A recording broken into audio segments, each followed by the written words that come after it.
नमस्कार दोस्तों, स्वागत है आप सभी का आपके अपने एमएस सर एकडला यूट्यूब चैनल में। आज की इस क्लास में हम डिस्कस करने वाले हैं भाग विधि से मासा यानी एचसीएफ ज्ञात करना सीखेंगे। हमने पिछली क्लास में हमने डिस्कस किया था कि लासा और मासा को कैसे ज्ञात करेंगे, बहुत ही आसान तरीके से बताया था, जो कि एकदम शॉर्ट में आप ज्ञात कर सकते हैं लासा और मासा एक साथ में। लेकिन यहाँ पर एक ये अलग विधि है जो कि है भाग विधि से मासा ज्ञात कैसे करेंगे। तो आज के इस क्लास में हम भाग विधि से मासा के बारे में डिस्कस करेंगे। चलिए स्टार्ट करते हैं। देखिए, सबसे पहले एग्जाम्पल नंबर 1, जैसे हमें 12, 24, 24 और 36 और 36 का लासा यानी मासा ज्ञात कीजिए।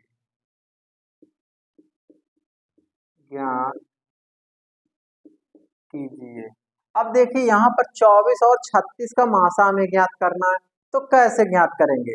देखिए, एक विशेष बात यहाँ पर ध्यान देना, थोड़ा भाग के नियम को समझते हैं, यानी भाजक भाज, और ये शेषफल क्या होता है, भागफल क्या होता है, भाजक क्या होता है, भाज्य क्या होता है, इसके बारे में थोड़ा सा डिटेल से समझते हैं। हम जानते हैं कि कोई भी संख्या में यदि भाग जिससे भाग देते उसे क्या कहते हैं, भाजक कहते हैं। और ये क्या होता है, भाज्य होता है। और देखिए, यहाँ पर जो होता है उसे क्या भागफल कहते हैं, भागफल कहते हैं। और जो शेष बचता है यानी जो बचता है उसे हम क्या कहते हैं, बोलते हैं, शेष फल बोलते हैं। हम इतना तो जानते हैं। इसे कहते हैं डिवाइजर, यानी कि डिवाइजर। और इसे कहते हैं, भागफल को कहते हैं क्या, क्वॉशेंट, और शेष फल को कहते हैं रिमाइंडर, इंग्लिश में कहते हैं। इस प्रकार से हम जानते हैं कि ये भाजक होता है, ये भाज्य होता है, और ये भागफल होता है, और ये शेष फल होता है। इतनी बात तो हम जानते हैं। लेकिन ये भाजक पर थोड़ा विशेष ध्यान देना होगा, जिसकी सहायता से हम भाग विधि से मासा और एचसीएफ ज्ञात कर पाएंगे। भाजक इसे कहते हैं। अब देखिए, अब हम डिस्कस करने वाले हैं कि 24 और 36 का मासा कैसे ज्ञात करेंगे। देखिए, तो सबसे पहले हम क्या करेंगे, इसमें बड़ी संख्या कौन सी है, बड़ी संख्या इसमें है 36, और छोटी संख्या है क्या, 24। तो हमेशा छोटी संख्या जो होती है बड़ी संख्या में भाग दिया जाता है, यानी बड़ी संख्या में हमेशा छोटी संख्या में भाग देंगे। तो अब यहाँ पर क्या लिखा जाएगा, 36। अब भाग कितने के देंगे, 24 का।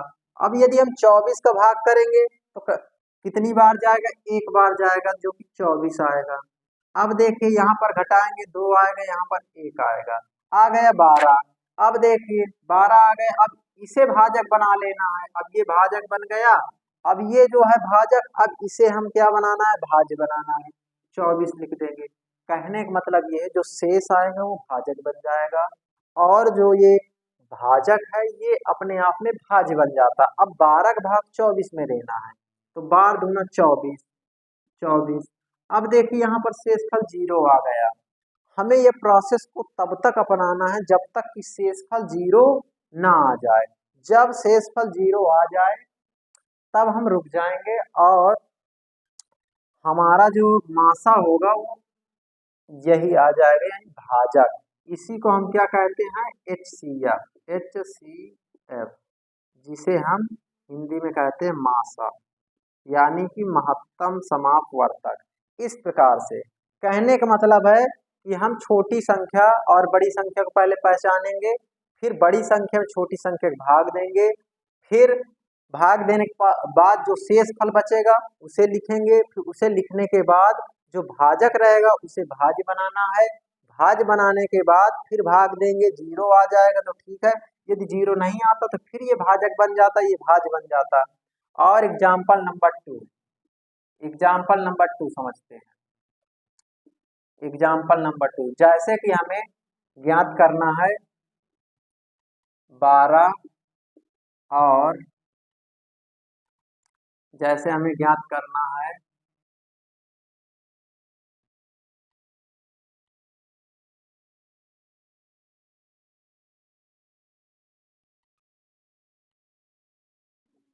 जैसे 16 और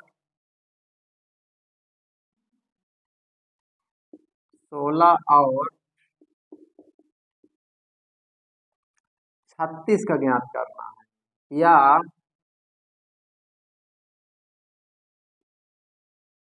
92 का ज्ञात करना है, 92 का ज्ञात करना है, या 36 का ही ज्ञात करते हैं। इनका यदि हमें ज्ञात करना तो कैसे करेंगे? सबसे पहले 36 में कितने के भाग करेंगे? 16 का भाग करेंगे। अब 16 का भाग करेंगे तो 16 दूनिया 32 आ जाएगा, 2 आएगा। अब ये बच गया 4। अब देखिए इसमें 16 करेंगे तो अब देखिए 4 चौक 16, 4 चौक 16। अब देखिए यहाँ पर शेषफल 0 आ गया, तो यही क्या आएगा? यही आ जाएगा HCF, HCF। इस प्रकार से ये मासा हो गया। इस प्रकार से कोई भी बड़ी संख्या ले सकते हैं, कितनी भी बड़ी संख्या हो। ये प्रोसेस को तब तक करना है जब तक कि हमें शेषफल 0 न प्राप्त हो जाए। जब शेषफल 0 प्राप्त हो जाएगा तो वही भाजक ही मासा कहलाएगा। आई होप, आशा करता हूँ कि आपको यह वीडियो जरूर समझ आया होगा। यदि आपको यह वीडियो समझ आया है तो हमारे इस वीडियो को लाइक तथा चैनल को सब्सक्राइब जरूर करें, जिससे कि इसी तरह की वीडियो आप तक पहुंचती रहे सबसे पहले। धन्यवाद।